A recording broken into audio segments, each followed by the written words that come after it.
Kemudian menurut saya ada celah yang bisa membuktikan bahwa di publik itu sebenarnya tidak semua orang nggak suka sama kita.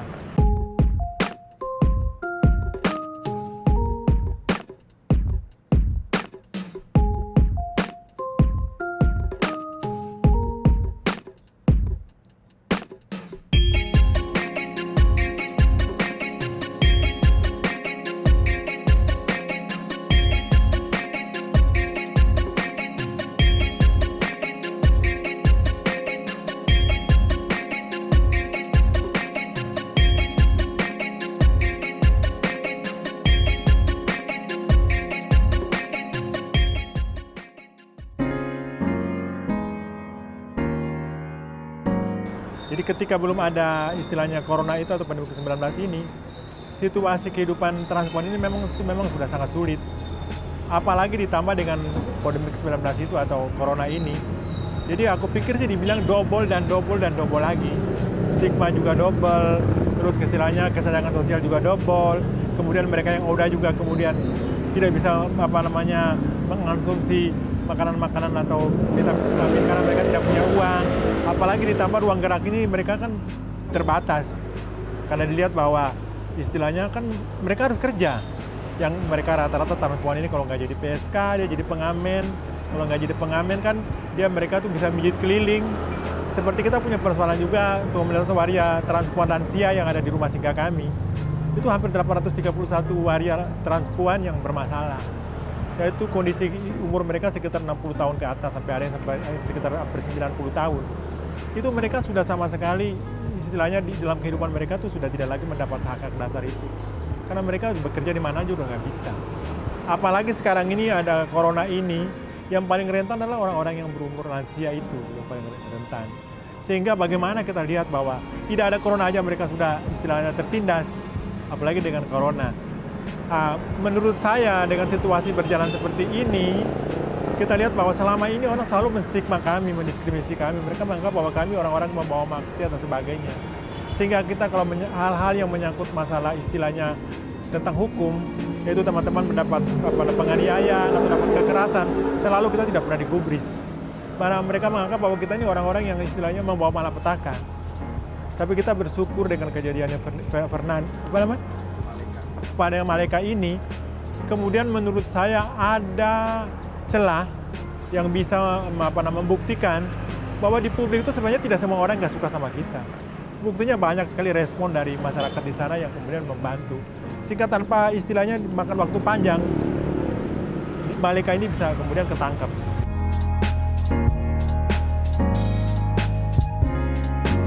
Karena mindset yang selama ini udah masuk di dalam kepala orang atau dalam pemikiran masyarakat itu sejak dulu tuh bahwa agama dan negara hanya mengakui laki dan perempuan. Apalagi di Undang-Undang Perkawinan nomor 1 tahun 74 juga ditulis jelas bahwa negara dan agama hanya mengakui laki dan perempuan. Padahal di dalam istilahnya kehidupan sosial di masyarakat ini kan banyak juga gender lain. Bukan hanya laki perempuan tetapi juga ya tadi kita lihat tuh seperti misalnya contoh ada LGBT dan ada kelompok-kelompok minoritas lain. Jadi aku pikir sih sebenarnya sih yang paling penting adalah bagaimana kemudian kita memberi pemahaman atau masyarakat harus perlu tahu tentang isu-isu seperti ini. Saya sendiri juga memahami bahwa kultur, budaya, dan negara kita ini memang sangat dominan. Bahwa agama mayoritas sangat berpengaruh. Norma-norma agama sangat kuat untuk istilahnya mengatur segala sesuatu. Tetapi kita juga bagian dari negara kita kan negara hukum. Kami juga bagian dari masyarakat yang punya hak. Kenapa selalu kami di stigma? Kalau masalah kita mau jadi transgender, kan mau jadi itu kan pilihan kita. Kalau menurut saya soal dosa itu urusan dengan Tuhan.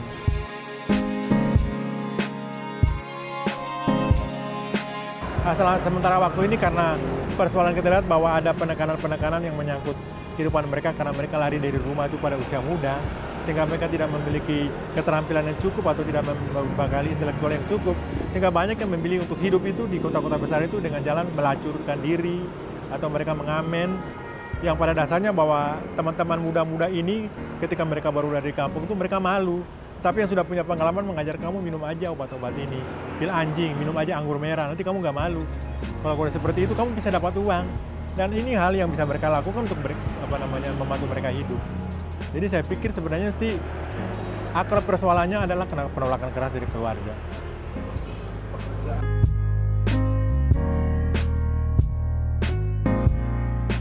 Ya, kalau bicara soal saya, mungkin kebetulan saya sendiri juga mungkin dari sekian juta waria yang ada di Indonesia yang memang kemudian bisa mengenyam pendidikan sampai dengan misalnya tingkat doktor.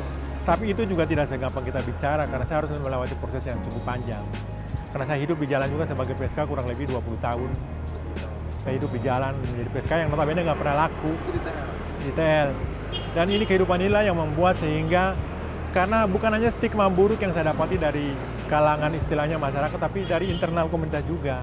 Orang mengatakan bahwa, kamu jadi waria gak pantas, badan kamu gede, kulit kamu hitam, rambut kamu keriting, kamu gak cantik. Stigma itu juga membuat sehingga saya ini kemudian berpikir setelah saya menjalankan hidup sebagai seorang pelacur jalanan kurang lebih 20 tahun di jalan itu, saya tidak menemukan apa-apa, malah saya menemukan cuma jalan kekecewaan dan kekerasan yang terjadi. Sehingga akhirnya saya berpikir bahwa ketika usia saya sudah mulai sampai dengan 35 tahun, saya tidak akan mungkin bisa hidup begini terus. Akhirnya saya merubah hidup saya itu dengan keluar dari lingkaran kepahitan hidup di jalanan itu untuk kembali ke masyarakat.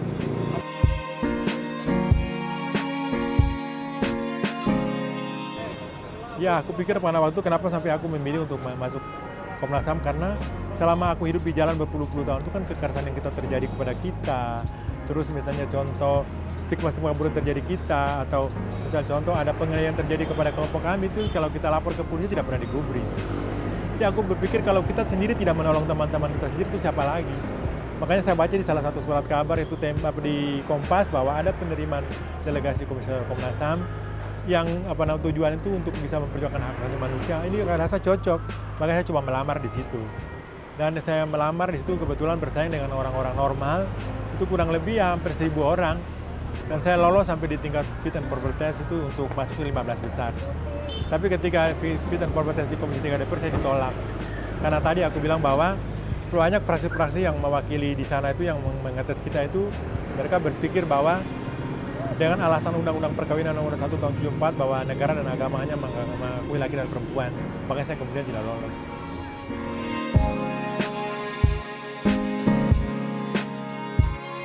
Istilahnya tahun yang waktu saya masih di jalan. Tapi kesini kan udah canggih nih, internet udah canggih. Kemudian teman-teman sudah mengakses organisasi itu udah lebih baik.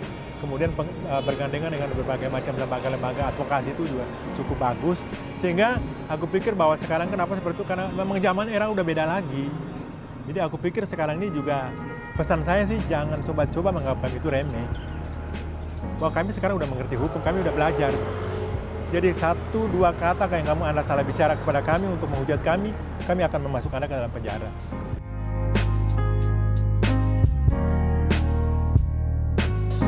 Kalau aku sih terus terang selama jadi waria di jalan itu aku belum pernah dapat tindakan kekerasan.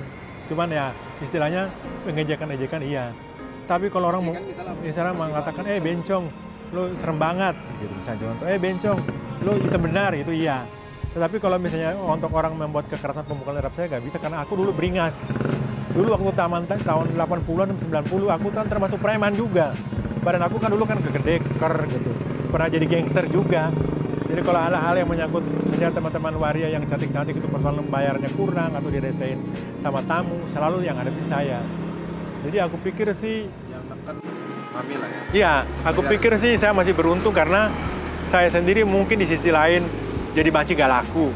Tetapi aku punya kelebihan tuh, aku punya body badan yang kuat untuk bisa mengantisipasi. Jadi kalau orang buat kekerasan kepada saya, tidak cuman ketika sampai di hari tua ini 3 bulan kemarin yang aku kemudian udah istilahnya udah setengah abad aku datang ke Taman Lawang malah jadi sasaran sama preman anak geng motor, malah aku digebukin habis-habisan seperti itu.